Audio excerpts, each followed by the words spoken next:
Donc aujourd'hui, la vidéo, c'est pour parler de la différence entre le chemin de l'ego et le chemin de l'âme.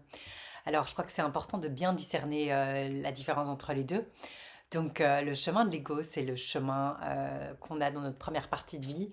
Euh, Évidemment, on a tous un ego, on s'est créé une personnalité à travers les années et à travers les miroirs que nous avons rencontrés, hein, les autres. L'autre nous renvoie un miroir de nous-mêmes. Et donc, ça crée notre ego.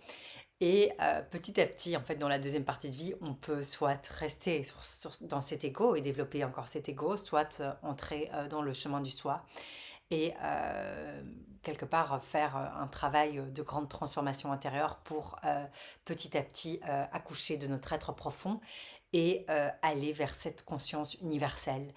Donc je crois que c'est important d'en parler parce que déjà, il y a peu de gens qui connaissent l'existence de ce chemin. Il est en nous, c'est pas quelque chose d'extérieur à nous-mêmes. C'est pas quelque chose qu'on doit rechercher à l'extérieur, c'est en nous. On va, pour atteindre à ce soi et pour rentrer dans cette conscience universelle, recevoir des épreuves qu'on ne demande pas, hein, on ne cherche pas la souffrance, mais elles arrivent pour nous faire évoluer et nous faire avancer.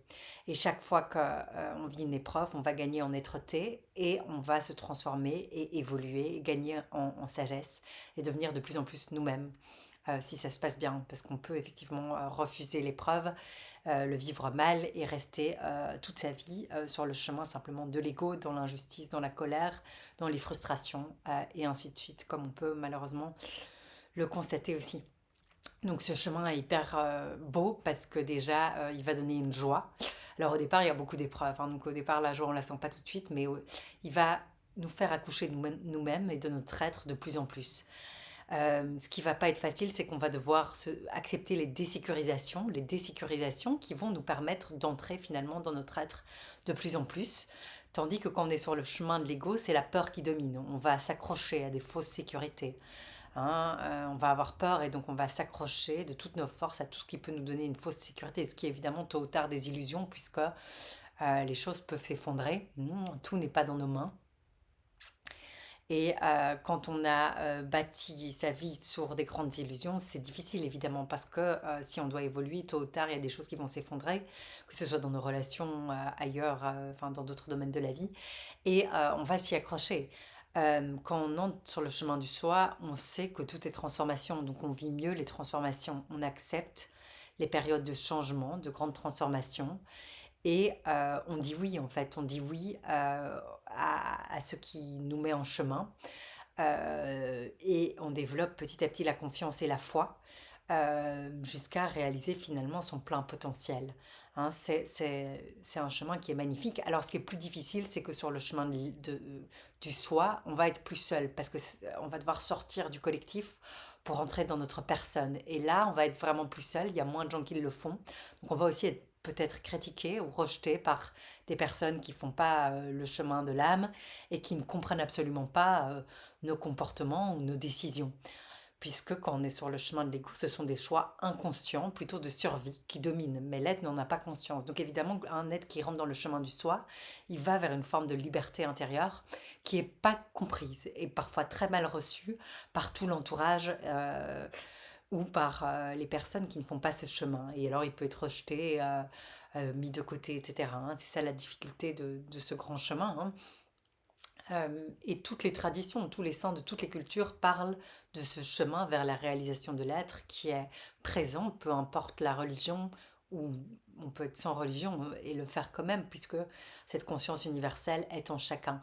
Ce qu'il faut juste savoir aussi, c'est que dans le chemin du soi, il y a des épreuves, mais il y a épreuves aussi et souffrances aussi, évidemment, comme dans le chemin de l'ego, sauf que les épreuves vont être transcendées en lumière et on va être porté par un idéal et par le soi, par une force plus grande que nous, pour nous aider à manifester ce qu'on doit faire.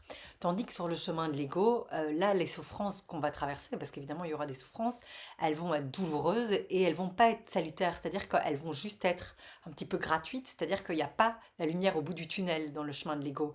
C'est un peu le chemin d'épines, le chemin de ronces, mais qui perdure. C'est que un chemin de ronces, sans la lumière et sans la transformation positive. Donc évidemment, le chemin de l'ego, il est beaucoup plus frustrant. C'est quelque part quand on n'a pas écouté la voix de son âme ou de son intuition, c'est quand on n'a pas écouté notre être profond, hein, eh ben on peut s'enfoncer dans un chemin non juste et évidemment qui va créer beaucoup de souffrances qui ne vont pas être transformées. Tandis que dans le chemin du soi, il y a de la souffrance évidemment, notamment puisque la conscience de celui qui choisit le chemin vers le soi s'expanse. Donc évidemment, en plus la conscience s'expanse, au plus l'être est seul, au plus il ressent aussi les souffrances d'autrui, au plus il devient conscient. Donc évidemment, il y a souffrance puisqu'il est plus seul, mais il offre une qualité de présence qui est différente, et qui est belle, qui est beaucoup plus élevée. Mais évidemment, il va ressentir aussi les souffrances de son entourage et être beaucoup plus conscient de toutes les souffrances qu'il y a autour de lui. Donc c'est pas facile, mais c'est le chemin qui amène à des transformations positives à quelque part un accouchement de son être. C'est l'accouchement à son être profond en fin de parcours, après les douleurs de l'enfantement, c'est-à-dire après avoir vécu les épreuves qui vont permettre d'accoucher de son âme en fait.